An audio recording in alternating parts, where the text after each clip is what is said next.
জীবনের প্রতিটি পদক্ষেপে তুমি যদি ঠাকুরকে স্মরণ রাখতে পারো, যদি তার নাম নাও, যদি তাকে জপ করো, তাকে আশ্রয় করো, তিনি কিন্তু তোমাকে শক্তি দেবে।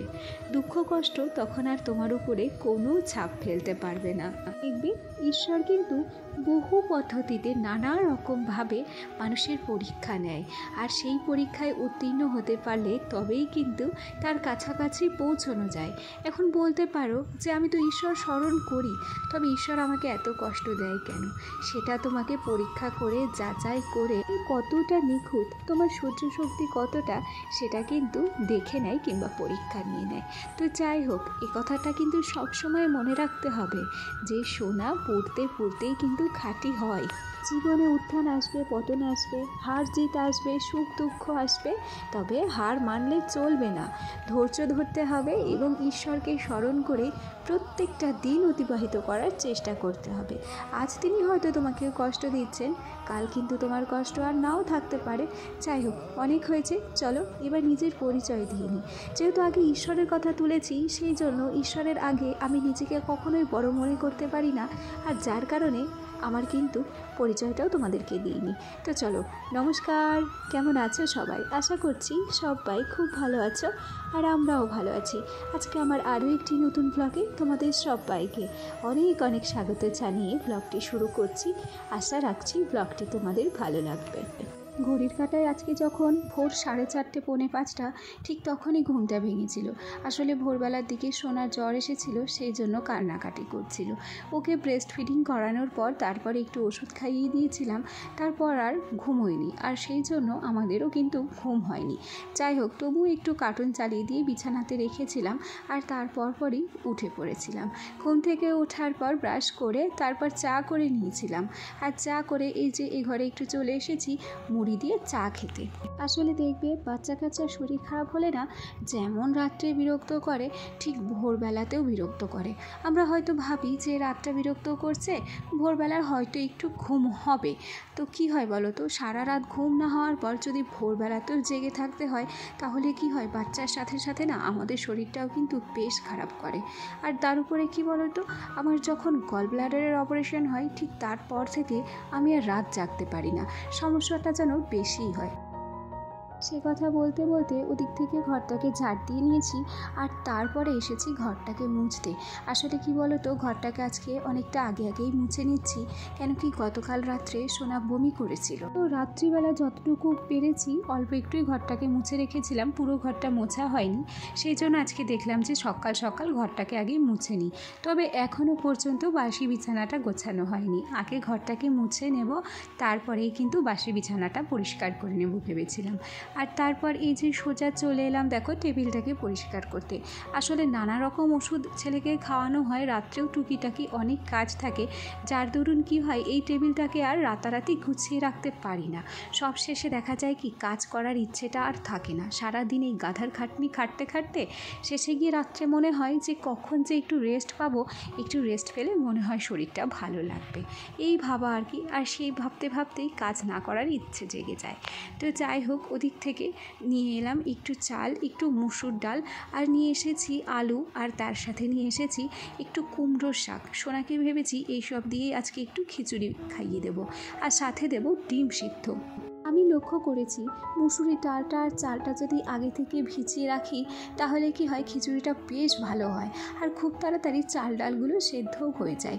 যদিও বা এই যে মুসুর ডাল দেখছো, এটা কিন্তু আমাদের বাড়ির মুসুর ডাল। আসলে কাকা মুসুর ডাল চাষ করেছিল, আর সেখান থেকে বেশ কিছুটা মুসুর ডাল আমার মাকে দিয়ে গেছিলো আমার কাকি। তো আমাদের তো চাষি ফ্যামিলি, সেই জন্য জানো তো বেশিরভাগ জিনিসগুলোই নিজেদের বাড়িতেই উৎপন্ন হয়। তবে আমার বাবা কিন্তু চাষ করে না, সেই জন্য আমাদের নিজেদের বাড়িতে হয় তা কিন্তু বলতে পারছি না।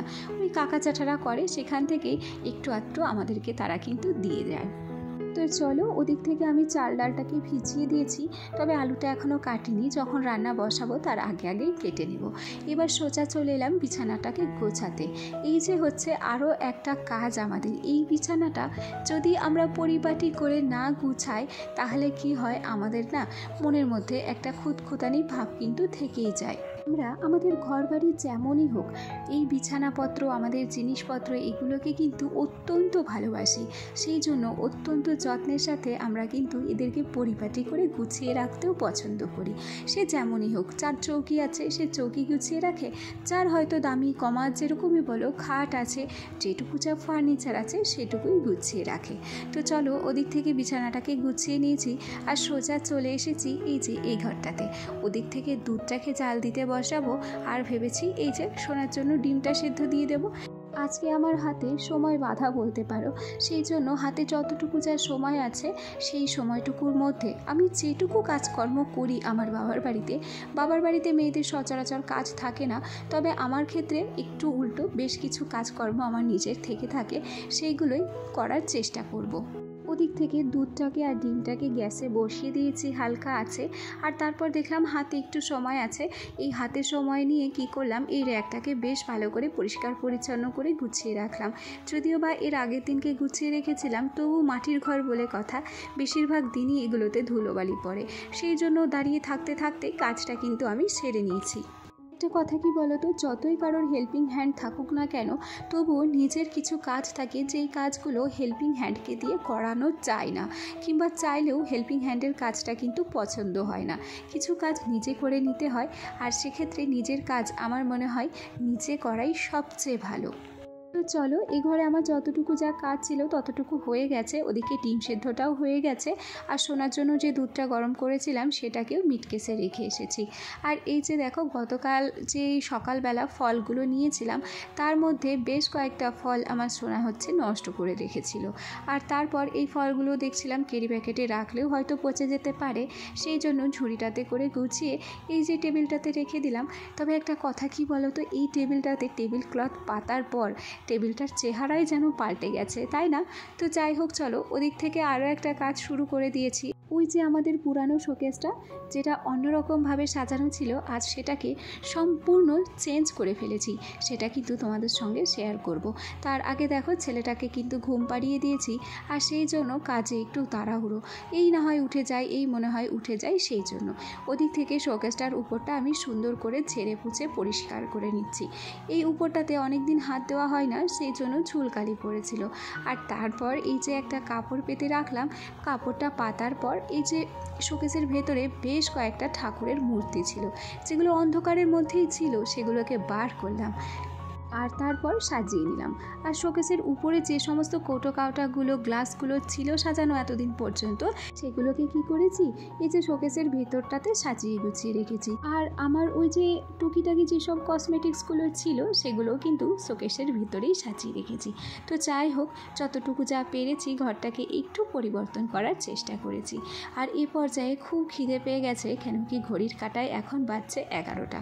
ওদিক থেকে আজকে রান্না হয়েছিল রুই মাছের ঝোল, হয়েছিল কচুর শাক, তারপর হয়েছিল মাছের তেল দিয়ে বেগুন দিয়ে, আর আরও একটা কিছু হয়েছিল, সেটা না আমার এখন খেয়াল পড়ছে না। তো যাই হোক, খাওয়া দাওয়া শেষে স্নান করে সোজা চলে এলাম ঘরে। স্নানের পর আমাদের প্রথম এবং প্রধান কাজ সিঁদুর পরা, সেটাই সেরে নিলাম।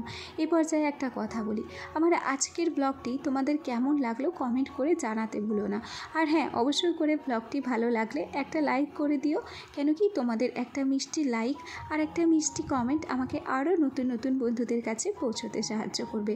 তো চলো, এখন তোমরা দেখো, হাতে সময় না থাকলেও মনে ফুল এনার্জি নিয়ে ছটপট আমি আমার এই ছোট্ট রুমটাকে কিভাবে সাজিয়ে গুছিয়ে পরিষ্কার পরিচ্ছন্ন করে রেখেছি। তো কেমন লাগলো অবশ্যই কিন্তু জানাতে ভুলো না। আজকের ভিডিওটা তাহলে এখানেই শেষ করছি, দেখা হবে আগামী দিন নতুন একটা ব্লগের সাথে। ততক্ষণ পর্যন্ত তোমরা সবাই সুস্থ থেকো, ভালো থেকো, আর অবশ্যই আমার সাথে থেকো আর পাশে থেকো। টাটা।